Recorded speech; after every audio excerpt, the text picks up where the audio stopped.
Doctor, ऐसा भी देखने को आया है, अगर केरला की बात की जाए, केरला में एक गांव है, वहां पर 370 ऐसे ट्विंस बच्चे जो हैं वो पाए गए हैं, और अगर उस गांव की आबादी की बात करें तो वो बहुत ज्यादा नहीं है।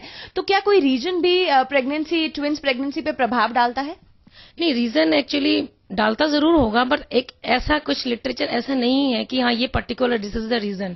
बट ये है कि जो मैटरनल साइड से जो चला आता है, दूसरा एज फैक्टर होता है इसमें, 30-35 इयर्स के बाद प्रेगनेंसीज बहुत कॉमन हो जाती हैं। दूसरा पैरिटी मीन्स अगर जैसे कि 3-4 बच्चे हो गए, 5 बच्चे हो गए, तो प्रेगनेंसीज की बहुत कॉमन हो जाती हैं कि आगे ट्विंस प्रेगनेंसी होगी।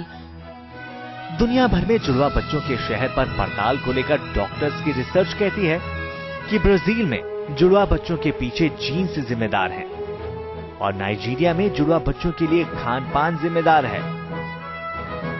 आमतौर पर यहाँ ज्यादा उम्र में शादियां होती हैं, जहाँ महिलाओं की लंबाई 5 फीट 3 इंच से ज्यादा होती है, वहाँ जुड़वा बच्चों के होने की संभावना ज्यादा होती है। लेकिन अब तक की रिसर्च में साफ हो चुका है कि केरल के कोदीनी पर इनमें से कोई थ्योरी काम नहीं करती। हिंदुस्तान के जुड़वों के इस गांव में शादी की औसत उम्र 18 है और औरतों की लंबाई 5 फीट से कम है। Coming to Kodini, see, it's basically the people get married earlier by age of 18, and so we don't find any particular reason that is causing twins all over the world in this place. दुनिया को देखने के बाद हमारी पड़ताल एक बार फिर केरल के कोदीनी की ओर मुड़ी। हमें पता चला कि हैदराबाद में कोदीनी के अजूबे पर वैज्ञानिकों ने लंबी जांच की है। हैदराबाद में हुई जांच के बाद डॉक्टर्स ने दावा किया कि इस अजूबे के लिए जेनेटिक्स जिम्मेदार है, लेकिन ये थ्योरी भी इस सवाल का जवाब नहीं दे पाई कि ये बदलाव 70 साल पहले क्यों नहीं आया और ऐसा एक छोटे से इलाके में ही क्यों होता है। A genetic problem, I think that it doesn't get confined to a small place. वो जेनेटिक होता है तो वो पूरा जगह पे होता है, वो एक छोटे जगह पे होता है, तो मेरे को फील करता है कि ये जरूर जेनेटिक रीजंस इसकी पीछे नहीं है। कि that's what I feel, that it is beyond genetics. It's something वो हम बोलते हैं कि something in the environment should be causing it. That is what I feel.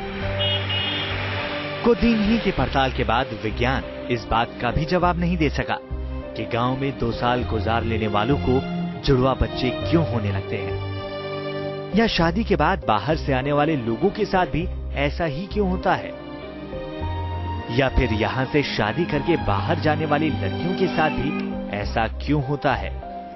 मेरे को पता हो के तो 5-6 साल हो गया, सब लोगों को पता हो के 5-6 साल हो गया, लेकिन we are not able to point out वो किस कारण से है ये होता है, हमें तो पता तो नहीं है।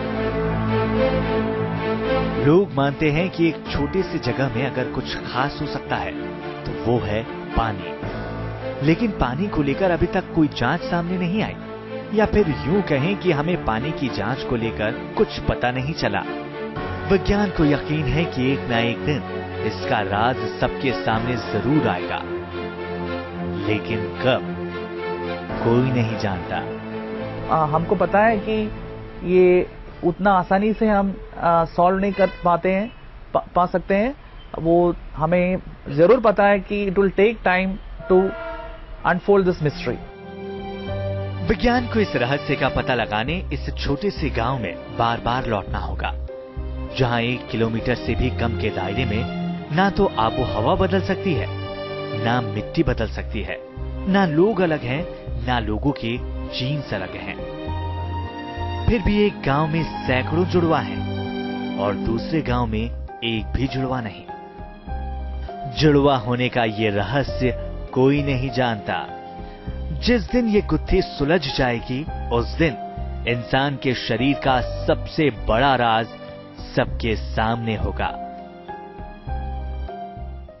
तो क्या पानी में मौजूद कोई तत्व इंसान की प्रजनन क्षमता पर असर डाल सकता है, या जुड़वा होने के पीछे कोई और ही वजह जिम्मेदार है? इस पर शोध अभी भी जारी है। तो आज के इस कार्यक्रम में बस इतना ही। देश और दुनिया की हर खबर के लिए आप देखते रहिए न्यूज नेशन।